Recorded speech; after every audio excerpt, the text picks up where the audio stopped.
അമ്മച്ചേ ബീഫോ ഇതെവിടുന്നാ? വറിയത് കൊണ്ടുവന്നാ പങ്കു വെട്ടിയാന്നും പറഞ്ഞു. ആഹാ അമ്മച്ചിക്ക് മാറിക്കേ, ഞാൻ ചെയ്തോളാം. കൊള്ളാലോ, നിന്റെ കാശ് കൊടുത്തായിരുന്നോ? ഉള്ളപ്പ തന്നേച്ചാ മതിയെന്ന് പറഞ്ഞ് അവനങ്ങ് പോയി. അമ്മച്ചിക്ക് ജിൻസി വിളിച്ച് വല്ലതും വെച്ചുണ്ടാക്കാൻ പറഞ്ഞോടായിരുന്നു. ഇങ്ങനെ ഒരേ നെപ്പ് നിന്ന കാല് നീറ് വീർക്കൂട്ടോ. എന്താണ് രണ്ടുപേരും കൂടി ഒരു വാചകം? അല്ല പാചകം. നിന്നെ കെട്ടിക്കുന്ന കാര്യം പറയായിരുന്നു. എന്റെ ടൈം ആവുമ്പോ ഞാൻ തന്നെ എന്റെ ആളെ കണ്ടെത്തിക്കൊള്ളാം. അതാ ഇപ്പോഴത്തെ ട്രെൻഡ് അല്ലേ ചായോ? അവളുടെ ഒരു ട്രെൻഡ് ഒന്ന് പോയടി. ഈ പെണ്ണിന്റെ ഒരു നാവ്. അല്ല എന്നതായിട്ടാ ശോശാമ്മയുടെ വീടിന്റെ പണി? പെയിന്റിംഗ് പണിയൊക്കെ മൊത്തം കഴിഞ്ഞു. ഉടനെ തന്നെ ഉണ്ടാവും താക്കോൽ ദാനം. നല്ലത് വരും എന്റെ മോന്.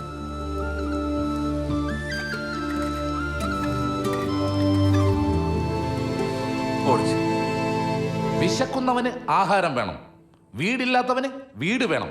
അപ്പൊ ഞാൻ പറഞ്ഞു വന്നത്, ഇത്തരത്തിലുള്ള പുണ്യപ്രവൃത്തി ചെയ്യുന്നവരെ നമ്മൾ എന്നും പ്രോത്സാഹിപ്പിക്കണം.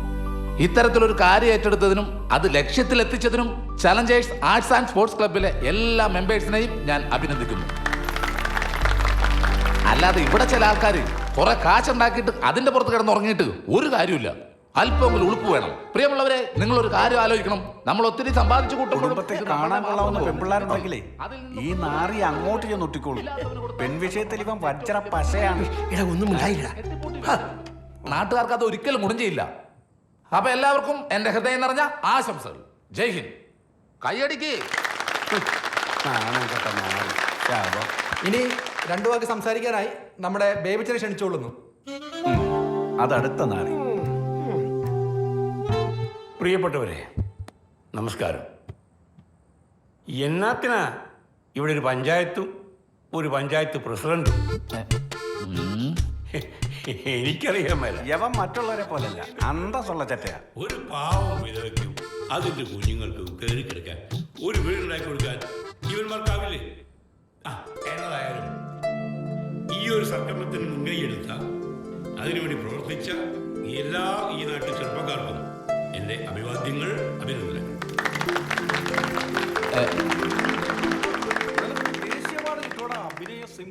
അടുത്തതായി നന്ദി പറയാൻ നമ്മുടെ സ്വന്തം ജോസിനെ ക്ഷണിച്ചുകൊള്ളുന്നു.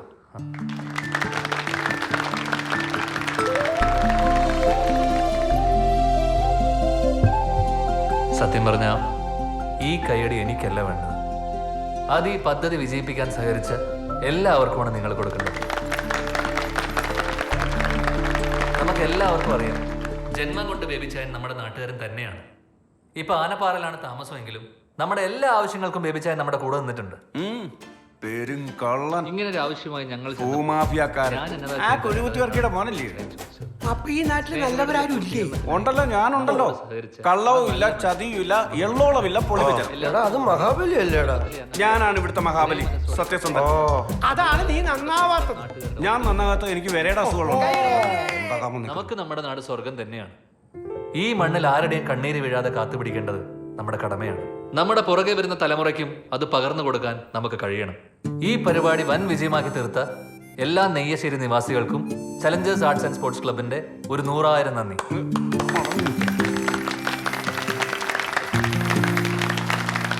ഇനി വീടിന്റെ താക്കോൽ ഏറ്റുവാങ്ങുന്നതിന് വേണ്ടി ശോശാമ്മ ചേച്ചിയും മക്കളെയും വേദിയിലേക്ക് സ്വാഗതം ചെയ്യും. കയ്യടിക്ക്.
അങ്ങോട്ട് മാറിയിരിക്കുക. കൊല്ലും ഞാൻ പിശാചെ. പേടിച്ചു പോയി. പേടിച്ചു പോയോ? നിന്നെ പകല് വെട്ടത്ത് കണ്ടാൽ തന്നെ പേടിക്കും. പിന്നെ രാത്രി കൊച്ചിന് നേരെ ഇങ്ങോട്ട് ചാടിയോ? കട്ടപ്പനയിൽ ഇറങ്ങി ഒരോട്ട പിടിച്ച് നേരെ ഇങ്ങ് പോന്നു. നീ പിന്നെ വിളിച്ച ഫോൺ എടുക്കത്തില്ലല്ലോ. അപ്പൊ എന്റെ കുടുംബത്തേക്ക് പോകുന്നതിന് മുന്നേ നിന്നെ ഒന്ന് കൊണ്ടുവച്ച് പോവാന്ന് വിചാരിച്ചു. എന്റെ ചെന്തിരി. നിന്നെ ഞാനേ ഒന്ന് അകത്തേക്ക് വരട്ടെ. അങ്ങ് കയറി വന്നാലോ നാലേക്കാ. അയ്യോ, പ്ലീസ് വേണ്ട. ഒന്ന് കുടുംബത്ത് പോടി. ഞാൻ ഒറ്റയ്ക്കോ? നീയേ ചാടിക്കിടന്ന ആ മതിലില്ലേ, അത് അവിടെ തന്നെ ഉണ്ട്. തിരിച്ച് ചാടിക്കോ. അയ്യോ അങ്ങനെ പറയല്ലേ. ഞാൻ വന്നോണ്ട് തിരിച്ചു പോയി. എന്നെ ഒന്ന് വീട്ടിൽ കൊണ്ടാക്കും. എടീ, കുത്തി പിടിച്ചങ്ങ് നടന്നോ. എനിക്ക് കാലത്ത് കട്ടപ്പനക്ക് പോകാനുള്ളോ. അയ്യോ എന്റെ കുഞ്ഞോനെ പ്ലീസ് അങ്ങനെ പറയൂല്ലോ കുഞ്ഞോനെ. പ്ലീസ് കുഞ്ഞോനെ. ഇല്ല ഞാൻ കയറിയങ്ങ് വരും. എന്നെ അറിയാലോ. ഞാൻ സാറമ്മന്റെ അടുത്ത് ജിൻസിന്റെ അടുത്ത് ജസ്റ്റ് ഒന്ന് ഹായ് പറഞ്ഞാലോ നാലിക്കാം. സാറമ്മച്ചി ഞാൻ കാലത്ത് വരാം. ഉറപ്പാണോ? ഉറപ്പ്.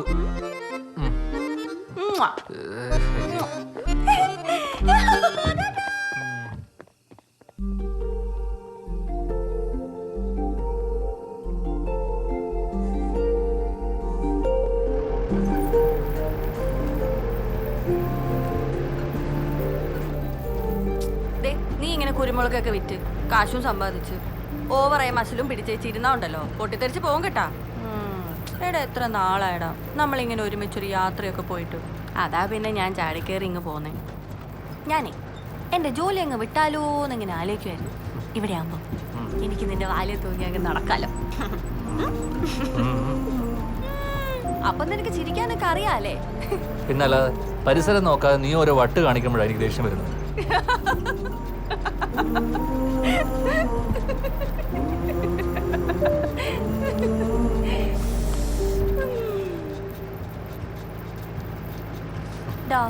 കുഞ്ഞോനെ ഞാനേ ഒരു കാര്യം പറഞ്ഞാ നീ കേക്കൂ. എന്താ? നീ പറ.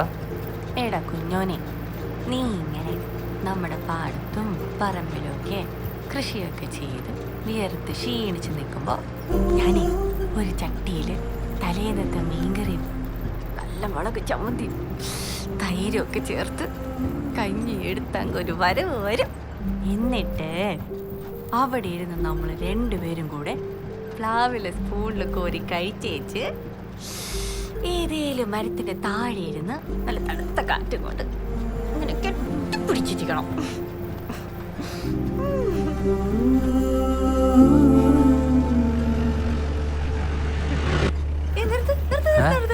എനിക്ക് ഐസ്ക്രീം വേണം. വെറുതെ ഇരിക്കും. അതൊക്കെ വേണോ? നിർത്തടാ, നിർത്ത് നിർത്ത്. ആ നിർത്തി.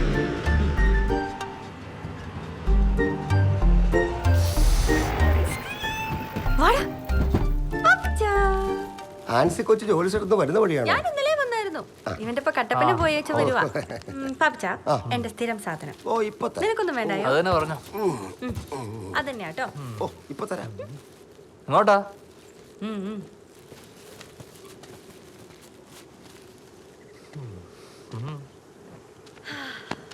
ലോകത്ത് എവിടെ പോയേച്ചാലും നമ്മുടെ ഈ നാടില്ലേ നെയ്യാശ്ശേരി, ഇവിടെ വന്നിങ്ങനെ അന്തം വിട്ട് നിൽക്കുമ്പോൾ കിട്ടുന്നൊരു ഒരു ഫീൽ ഉണ്ടല്ലോ, അത് വേറെ എവിടെ കിട്ടത്തില്ലടാ കുഞ്ഞോനെ. ഈ മഞ്ഞും മലയും കാറ്റും പിന്നെ നമ്മുടെ തോന്നിയാസവും, ഇത് നമ്മുടെ സ്വർഗ്ഗാടോ അല്ലയോ? ഐസ്ക്രീം പിന്നെ നമ്മുടെ പാപ്പിച്ചായന്റെ ഐസ്ക്രീമും.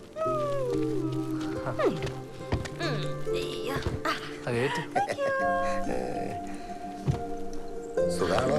ഓ സുഖം.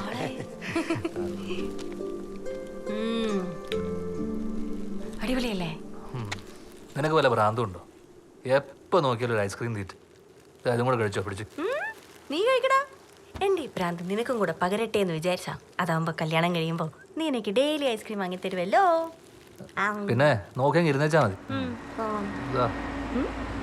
വേണ്ട.